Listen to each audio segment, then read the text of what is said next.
When I look at my career, I kind of consider that it's an extension of my father's career. Yep. And I'll go back to my first memories of my father's career when he worked at, he actually ran Gene Winfield's shop.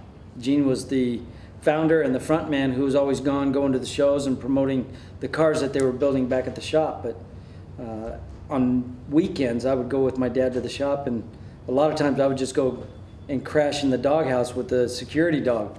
But I remember my dad building the Sunbeam Tiger from Get Smart, and the reactor that was used on the Bewitched show, and the Man from U.N.C.L.E. car, and all of these cars that were turned into plastic model kits. But my father was at the shop, and he was working with the guys, and they were building all these cars. He would drive them home sometimes, and I'd get to go around the block with him or go with him from the shop, and I just absolutely thought these were the coolest cars ever built. And what was really cool is my dad would bring the car home, we'd go for a ride, and then he would give me the plastic model kit of it, and I was able to build that myself. And then Hot Wheels was also building cars. So I remember just as a little kid, the cars that my dad was building, I was able to keep a die cast of it in my pocket. My dad's 81 years old. He's still working on cars every day. And it was when I was 3 years old that I started sitting next to my father. He was quite a talented artist himself. He would draw things and I would want to copy it. So I would, he'd be finished and long gone, but he'd leave that drawing on the table for me, and I would just study it, and I would redraw and redraw and redraw. At the age of 7, I met a man that was working with my father named Alex Tremulous. Now, Alex designed the Tucker. He worked for Auburn, Duesenberg. He was the head of the Ford Thunderbird studio through the 60s. And he started working with my dad when he was retired. And I remember him bringing in these pieces of artwork that just blew my mind. I thought, wow. And that's what I really wanted to do. And that's why I ended up going to Art Center, is I knew the minute I saw Alex's drawings that that's what I wanted to do for a living. And I worked with my father in his shop for 15 years doing crash work, and we always had the custom shop in the back, so I was always doing the hot rods and the custom cars nights and weekends. But I never thought that hot rodding would be my career.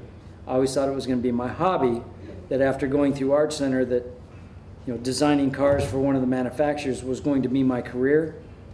And what's amazing is we ran Foose Design for about 2 to 3 years before one of the guys I used to work with at Boyd's, Jesse James, had called me and told me that he was starting a new television show called Monster Garage, and wanted me to come to a meeting with he and some executives from Discovery.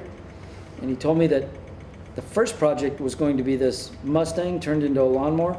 The second one was going to be a Ford Explorer turned into a trash truck. And I thought, I'm trying to build the most beautiful pieces of rolling art that I can build.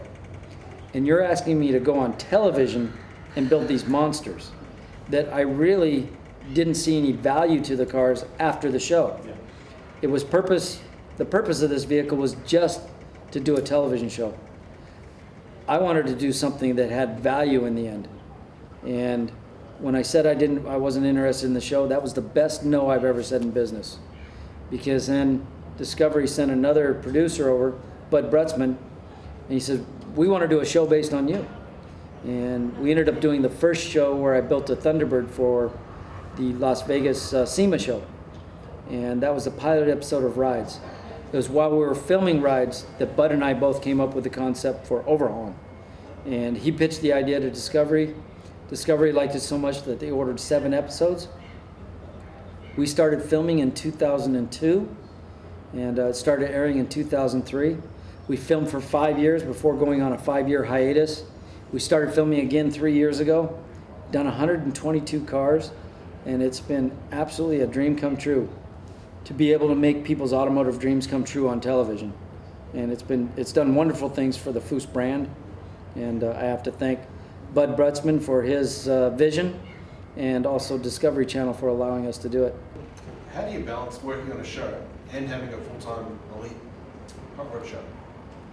It's very tough, but I'm glad that there are 3 full working days every 24 hours. If you've got an 8-hour shift, there's 3 of them in 24 hours. And I've used all 3 of them quite a few times in one day, but that's the only way I could do it. and do it well. I guess physically you can only do that for so long. I'm getting older, I need some sleep, and that's what I told him. So instead of doing the cars in 8 days, we were doing them in 3 weeks for the last 3 years. Yeah. And at the other end of the scale, you have the Riddler cars. Yeah. Yes, Just build a Riddler winner again, the Imposter. yes. How long did that car take to build? Like, That was about a 3.5 year build, but we did it over 6 years. Unfortunately, we got started on that car, and the owner, Don Voth, had a brain aneurysm. And we put the car on the back burner, and it sat for a little over 2 years before we got to pull it back up and finish it. We finished several other cars before we got back onto it. But yeah, it was in the shop for a total of 6 years. okay. You seen any Australian body styles you think would be nice to do some work on? Unfortunately, I don't remember the names of the body styles, but yeah, there's some cars that I think are really, really cool. And I did a couple sketches when I was in Sydney, and they ended up getting given away, and I didn't even make copies of them. But I know I took the roof line off of one car and put it on another car, and I thought, that would be really cool to build. I would love to have built that car. And I guess MotorX is a pretty good example of the Australian elite scene. How did you find it compared to the American scene? Well, first of all, I was impressed with the craftsmanship of the cars and the quality of the cars in that show. I would say overall that show was better than some of the quality that we'd have in some of the American shows. So you guys should be proud. You build all these amazing cars for other people. What about for yourself? What was the last car you built for yourself?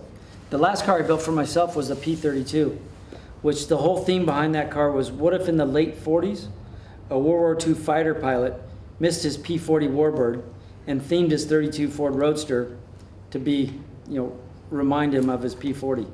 And it was an idea that I had when I was back at Boyd's. I pitched the idea to Boyd. Boyd really didn't care for it at all and said, build it for yourself. So I started collecting parts, even when I was at Boyd's, and I collected all the bits and pieces. And I think it was in 2007 that I finished that car. And yeah, it's a really fun little roadster. And I've been thinking lately about painting it, but then I've also thought about completely changing it and making it just an elegant, beautiful street rod. But I love it the way it is, and I don't know where it's going to end up going, but I'll flip a coin and decide what I'm going to do later.